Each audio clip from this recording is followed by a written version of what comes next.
साल 2020 में भारत चीन सीमा पर जो हुआ उसकी एक कहानी तो हम सबने सुनी है, पर क्या वो कहानी पूरी थी?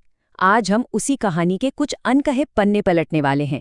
एक ऐसी हकीकत जो एक पूर्व सेना प्रमुख की डायरी से सामने आई है, और ये हकीकत सरकारी दावों को सीधी चुनौती देती है। जरा सोचिए, देश का सेना प्रमुख ये कहे कि मुझे एक जलता हुआ आलू थमा दिया गया था। जनरल नरवणे के ये शब्द उस रात के भयानक दबाव और उस अकेली जिम्मेदारी को बयां करते हैं जो उनके कंधों पर डाल दी गई थी।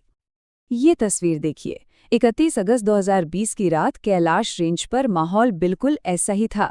भारतीय और चीनी टैंक एक दूसरे पर तोपें ताने खड़े थे, हवा में जैसे बारूद की महक थी, और दोनों देश युद्ध से बस एक कदम दूर थे। एक छोटी सी गलती और सब कुछ तबाह हो सकता था। तो सवाल ये उठता है कि आखिर उस रात ऐसा क्या हो गया था कि हालात इतने बिगड़ गए। उस रात जनरल नरवणे के सामने एक ऐसा फैसला था जो शायद इतिहास बदल देता।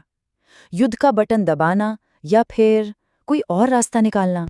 तो चलिए उस रात की टाइमलाइन को जरा करीब से देखते हैं। रात के 8:15 बजे चीनी टैंक आगे बढ़ते हैं।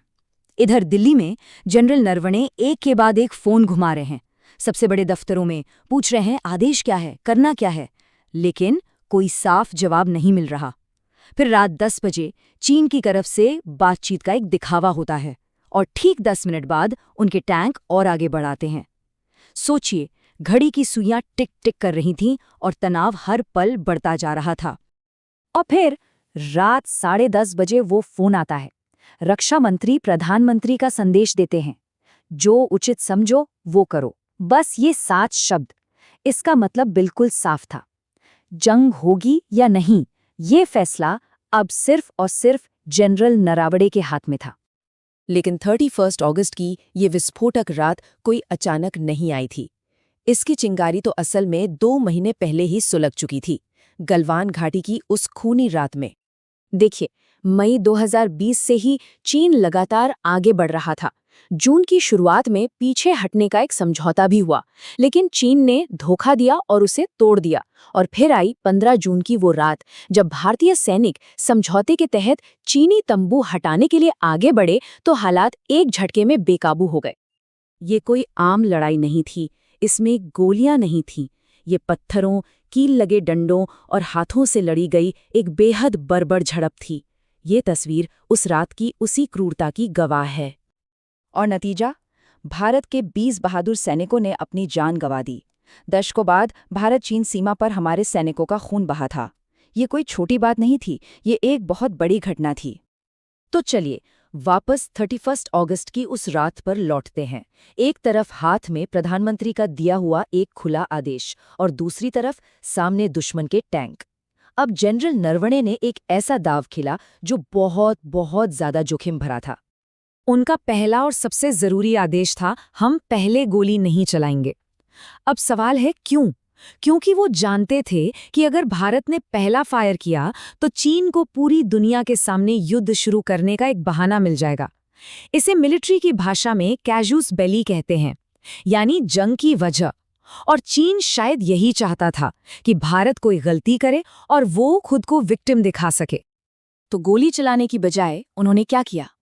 उन्होंने भारतीय टैंकों को हुक्म दिया कि आगे बढ़ो और चीनी टैंकों के ठीक सामने बिल्कुल बम्पर से बम्पर सटा के खड़े हो जाओ। उस सीन की कल्पना कीजिए। ये बिना हथियार उठाए अपनी ताकत का सबसे बड़ा प्रदर्शन था। एक सीधा संदेश कि हम 1 इंच भी पीछे नहीं हटेंगे। और ये हिम्मत, ये दांव काम कर गया। जैसा कि जनरल नरवणे खुद कहते हैं, ये हिम्मत का खेल था, और चीन की हिम्मत पहले जवाब दे गई। पीएलए के टैंक वहीं के वहीं रुक गए और एक भयानक युद्ध टल गया। मैदान की लड़ाई तो उस रात थम गई, लेकिन अब एक दूसरी लड़ाई शुरू होने वाली थी। ये लड़ाई थी कहानी गढ़ने की, नैरेटिव सेट करने की। जो जमीन पर हुआ उसे जनता के सामने एक बिल्कुल अलग तरीके से पेश किया गया।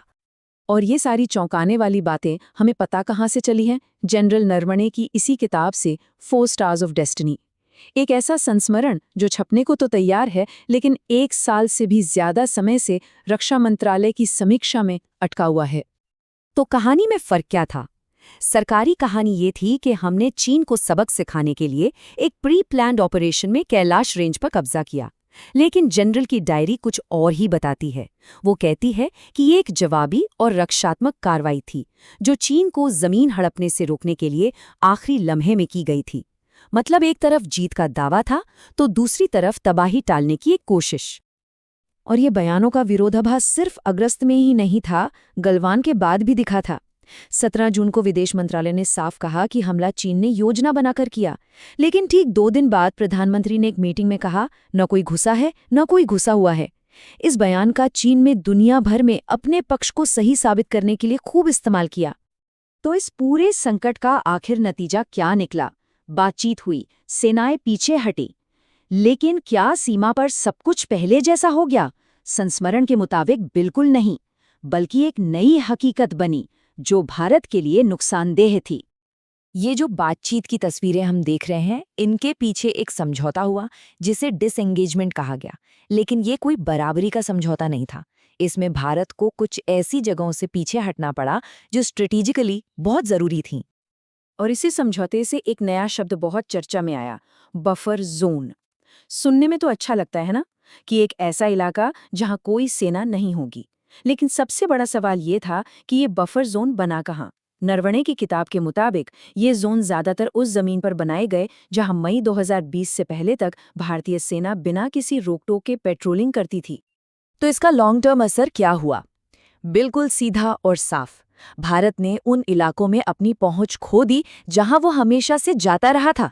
इन बफर जोन के नाम पर हमने एक तरह से अपने ही जमीन पर अपने अधिकार को सीमित कर लिया।